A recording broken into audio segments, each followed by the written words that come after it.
Bienvenue dans votre émission Le sel au féminin, l'émission destinée à l'édification et à l'épanouissement de la femme.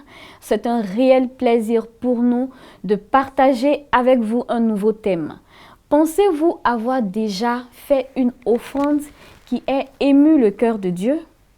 Ou faites-vous partie de ces personnes qui ne donnent que de leur superflu ou qui ne donnent presque jamais? Nous parlerons de la générosité quand il s'agit de faire une offrande, tout de suite dans votre émission préférée, Le sel au féminin. L'émission d'aujourd'hui a pour titre « Une femme généreuse ». Nous sommes toujours en compagnie de nos deux charmantes invitées que vous connaissez déjà. Éléonore Aidan, communicatrice et entrepreneur, bienvenue. Merci Nathalie. Et Madame Gogbe, que j'aime bien appeler Tata Edith, bienvenue. Merci Nathalie. Nous parlerons d'offrande aujourd'hui, comme je l'ai dit, et de ce que nous sommes capables de donner à Dieu. J'aimerais donc vous poser les questions suivantes. Pouvez-vous donner tout ce que vous possédez en offrande pour l'avancement de l'œuvre de Dieu? Sinon, quel pourcentage maximum de vos biens ou revenus êtes-vous prêt à investir dans la maison de Dieu? Mais avant que vous ne donniez votre point de vue, je vous invite à voir ce que pensent les personnes qui ont bien voulu répondre à nos questions. Oui, c'est possible, je peux. J'avais dit pour Dieu, non? Oui, je peux. Je peux parce que Dieu lui-même a fait descendre son fils ici pour donner tout ce qu'il avait, c'est-à-dire lui-même son corps et âme même pour nous en sacrifice. Donc je peux faire pareil si le Fils de Dieu même a fait pour moi, je peux. Oui. Bon, étant donné que c'est le Créateur, ça c'est d'abord un.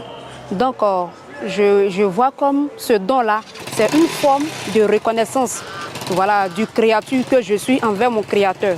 S'il s'agit de l'œuvre de Dieu seulement, il ne faudrait pas qu'on se fixe des limites au fait. Voilà, parce que d'abord le simple fait d'être en vie, ça c'est d'abord une chose très grande. Voilà. Donc pour moi, je pense bien que si j'ai les moyens, voilà, et que je peux le faire, je dois le faire sans arrière-pensée, sans calcul au fait.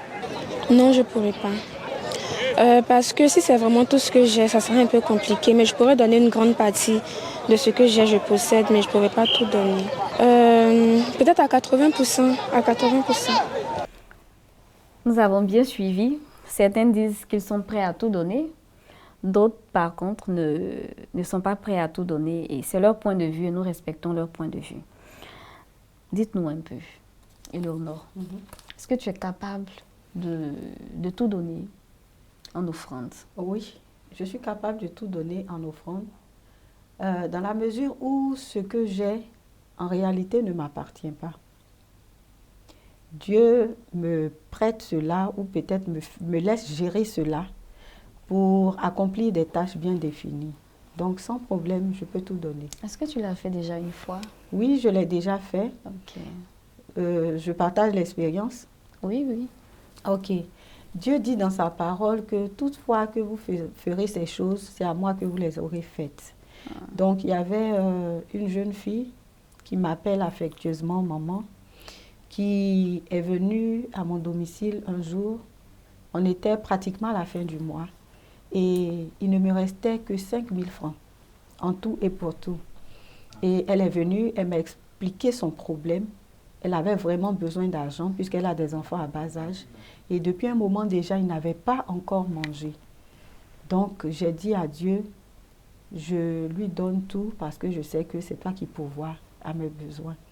Et je lui ai remis le billet, je lui ai dit, c'est mon dernier billet, fais-en bon usage.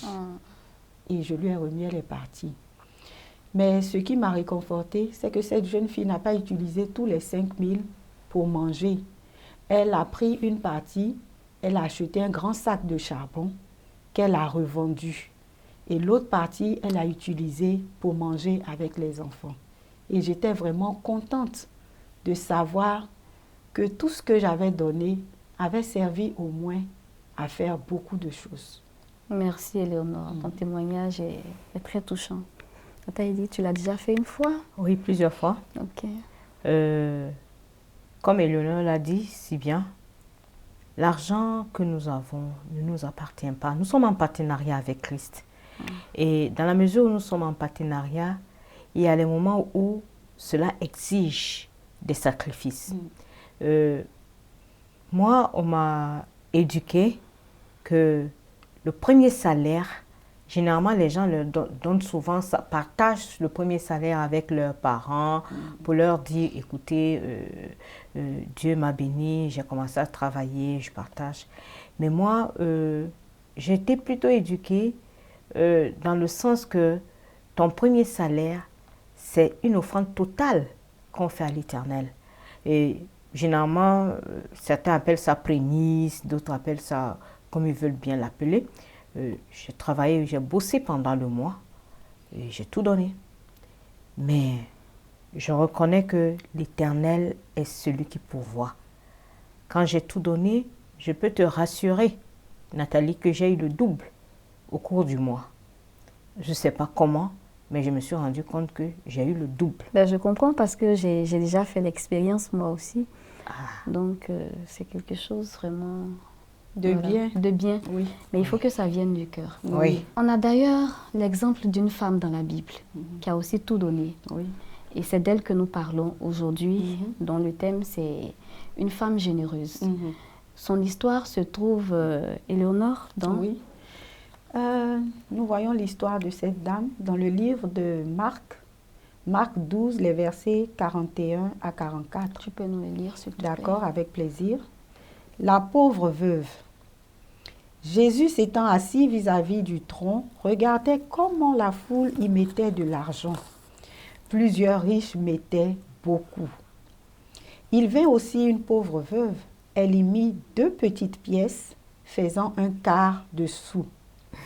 Alors Jésus, ayant appelé ses disciples, leur dit, « Je vous le dis en vérité, cette pauvre veuve a donné plus qu'aucun de ceux qui ont mis dans le tronc. Car tous ont mis de leur superflu, mais elle a mis de son nécessaire, tout ce qu'elle possédait, tout ce qu'elle avait pour vivre. » Où se déroule l'histoire? À quel moment se déroule l'histoire?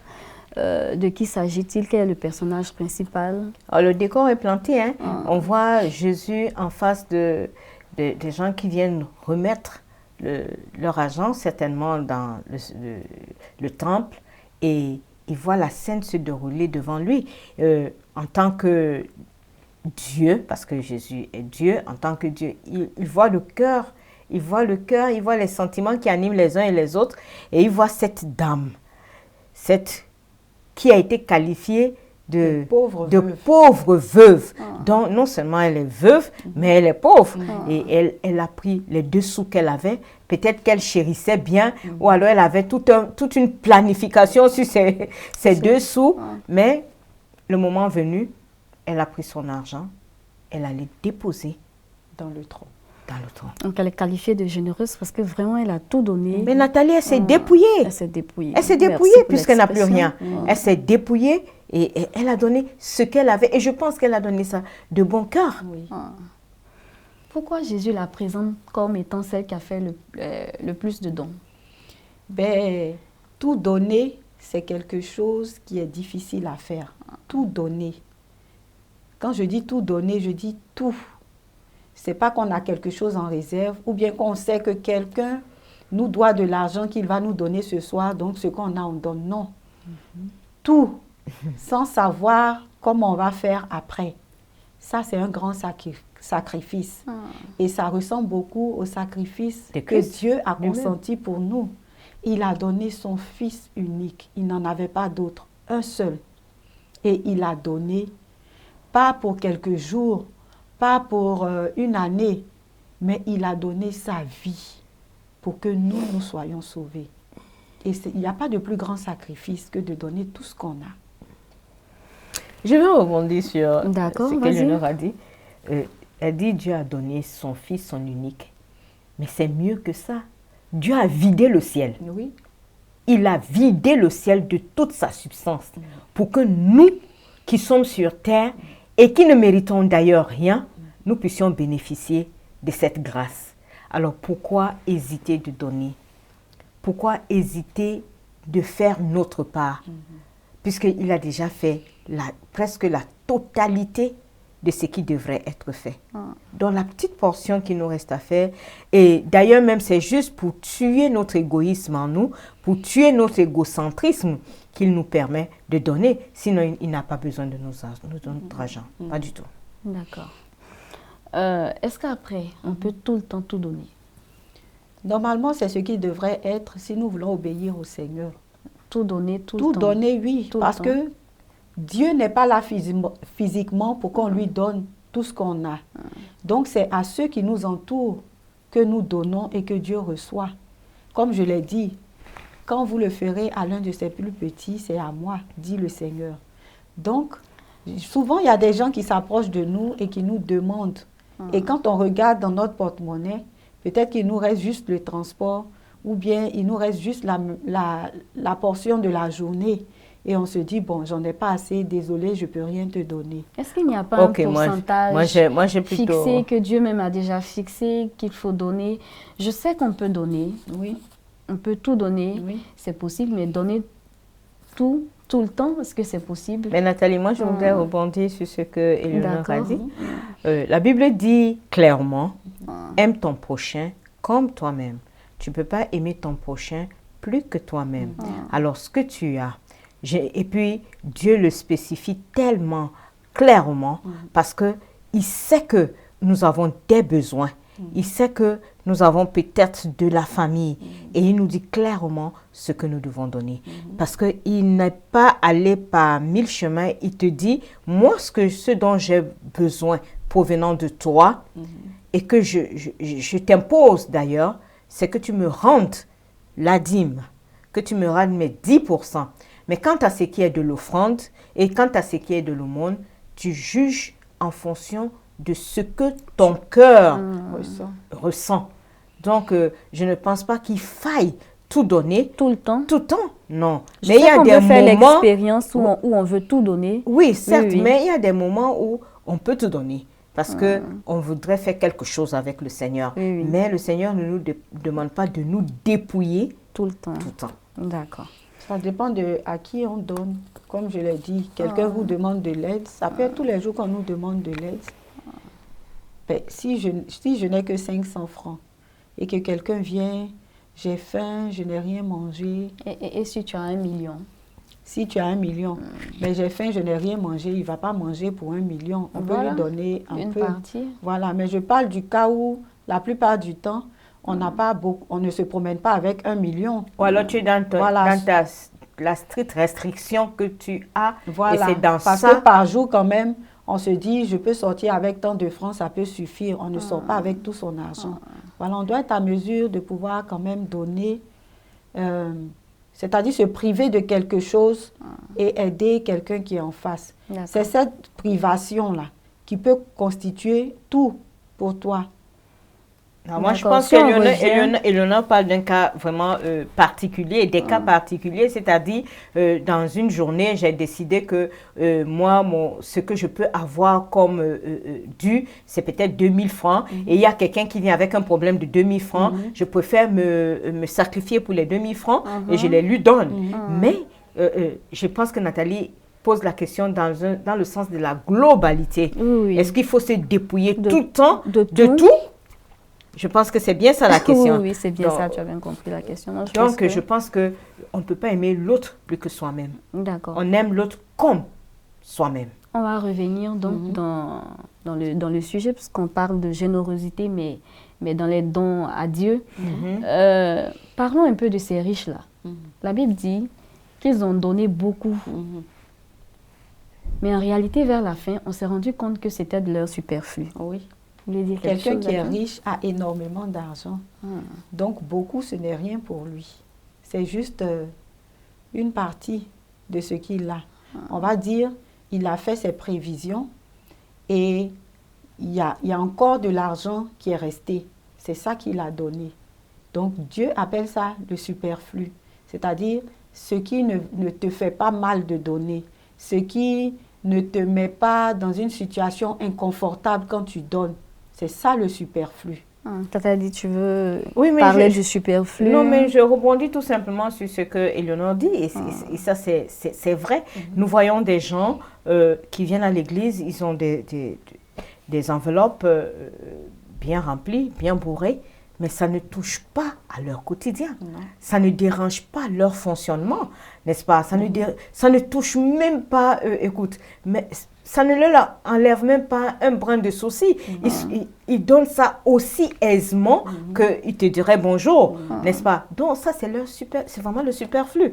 Mais par contre, quand il faut jouer sur ton argent et que ton loyer n'est pas payé, Ça touche à ta sensibilité. la scolarité des enfants n'est pas payée. Ah, non, ce n'est plus ton superflu. Qu'est-ce que cette histoire nous enseigne sur notre manière, devrait nous enseigner sur notre manière de donner? Ben, je retiens de cette histoire que Dieu n'a pas besoin vraiment de notre argent, puisqu'il possède tout.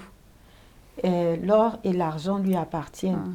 Mais il nous demande ce tact de fidélité, ce tact de reconnaissance. Il demande juste pour voir si nous comptons ses bienfaits, si nous le considérons, si nous pensons qu'il est le propriétaire de tout ce que nous avons. Et c'est donc cette preuve d'amour que Dieu nous demande. Donc, nous devons être toujours aptes à répondre à ce que Dieu nous demande de faire de tout notre cœur, pas avec tristesse ni avec contrainte, mais de bon cœur. Tata Edith, qu'est-ce que cela t'enseigne particulièrement sur la façon de donner? La Bible est claire, hein? Le psaume 50, le verset 12 dit, « Si j'avais faim, je ne te le dirais pas, car le monde est à moi et tout ce qu'il renferme est à moi, dit le Seigneur, n'est-ce pas? Si j'avais faim, moi je pense que nous devons être en partenariat avec le Seigneur. Nous n'avons pas besoin d'être radins. Nous n'avons pas besoin de donner pour montrer aux gens que nous donnons. Nous n'avons pas besoin de donner parce que nous voyons les autres faire. Non, nous avons besoin de donner, de planifier, de donner parce que le cœur, l'amour que nous avons pour Christ nous presse de donner. Et nous devons donner comme le Seigneur le souhaite. C'est comme ça que nous devons donner. Et cela rend votre offrande, votre don beaucoup plus acceptable. Ça rend acceptable. Donc c'est tellement bon de donner de cette façon et cela, Dieu agrée cela. Mais quand tu viens, ton superflu, alors là... Même quand ce n'est pas le superflu que tu donnes avec des murmures. Non, mais là, c'est les gens me regardent. Si je le ne monde donne s'en pas, va donner, moi je suis assise, il faut pas. que j'aille donner. Mais ça, là, je donne là. Je ne sais même pas comment je vais faire. Avec des murmures, ça annule tout. D'accord. Et puis la Bible dit, il faut donner selon ce que toi, tu as résolu en ton cœur. Merci. Pourquoi est-ce important vraiment de donner ce qui nous coûte à Dieu, Éléonore? Donner ce qui nous coûte à Dieu, est important dans la mesure où si c'était nous qui avions besoin de quelque chose et nous voyons que telle personne en face de nous est à mesure de nous donner cette chose, nous demandons, mais cette personne nous dit clairement qu'elle ne peut pas nous donner. Quel sentiment est-ce qu'on aura? N'oublions pas que nous avons été créés à l'image de Dieu. Donc, en général, les sentiments de l'homme, Dieu les comprend parce qu'il nous a créés à son image. C'est pourquoi il nous dit, aimez-vous les uns les autres comme je vous ai aimé. Et le plus grand commandement, c'est ça. Aimer son prochain comme soi-même. Excuse-moi Nathalie, mais moi j'ai une autre pensée. D'accord. À partir du moment où le Dieu que nous servons, nous aimons, nous prétendons aimer, a vidé le ciel pour toi, je pense qu'il serait mieux de faire la passe au Seigneur. Quand il te demande de te dépouiller, dépouille-toi. Dépouille-toi parce que il n'y a pas de plus grand sacrifice que le Seigneur n'ait pas consenti pour toi. Donner son unique, vider toute sa citadelle pour toi et que tu ne puisses pas, ne serait-ce que faire un petit geste Qui te coûte vraiment. qui te coûte, c'est qu'on a un problème. C'est que tu ne connais pas l'amour de Dieu. D'ailleurs, en parlant de faire un don qui nous coûte, il y a quelqu'un dans la Bible, l'histoire de David. Vous vous rappelez quand il devait offrir une ère à Dieu? Oui, je me rappelle l'histoire de David où il fallait arrêter l'ange de la mort et le Seigneur lui a dit, il faut prendre possession, il faut pouvoir avoir cette terre de Arafna. Arafna. Oui, je pense que c'est dans 2 Samuel 24, verset 24. Je pense bien. Je pense bien. David dit, il ne peut pas donner à l'Éternel quelque chose qui ne lui coûte pas. C'est ça, c'est l'expression. Je pense que c'est l'expression. Il ne peut pas donner à l'Éternel quelque chose qui ne lui coûte pas. C'est-à-dire qu'il faut qu'il sente, qu'il donne quelque chose qui ait du poids, que lui-même sente qu'il est en train de donner quelque chose à l'Éternel. Tu peux lire pour nous, s'il te plaît? Ok, je commence à partir du 23. verset 23. Ok. 2 Samuel 24, oui. verset 23. Aravna donna le tout au roi. Et Aravna dit au roi, que l'Éternel ton Dieu te soit favorable. Mais le roi dit à Aravna, non, je veux l'acheter de toi à prix d'argent, et je n'offrirai point à l'Éternel mon Dieu des holocaustes qui ne me coûtent rien. Et David acheta l'aire et les bœufs pour 50 cycles d'argent. Ok, ça va dit, tu peux commenter maintenant. Oui, donc maintenant qu'on a lu le texte. le texte est devant moi aussi. Donc voilà David, il est roi. On peut tout lui donner. On peut lui faire des dons de toute nature. Mais lui, par rapport à son Dieu, il dit, il ne pourra jamais donner quelque chose à son Seigneur qui ne lui a pas coûté. Donc, il faut que nous apprenions ce mode de fonctionnement. Ce mode de fonctionnement est à la hauteur de l'amour que tu as pour ton Créateur. Il faut donner quelque chose qui te coûte. Qui te coûte. Parce que les gens pensent généralement à l'argent. Mais non, il y a deux fois, tu aimes tellement ton boulot que parfois, il faut mettre le boulot à côté pour passer du temps avec l'Éternel. C'est ça. Il y a les gens qui aiment tellement s'amuser que quand tu dis à quelqu'un que non, le week-end, il faut aller, par exemple, à une croisière, il faut aller à une évangélisation. Non, quoi? Non. Lui, il faut qu'il s'amuse. Mais parfois, il faut pouvoir dire, ok Seigneur, j'aime tellement m'amuser, mais aujourd'hui, à cause de l'amour que j'ai pour toi, je dépose ça, je vais faire ton travail. Les gens pensent seulement à l'argent. Non, il y a des choses que nous chérissons et que nous ne voulons pas déposer. Nous ne voulons pas amener à l'autel de sacrifice pour Dieu.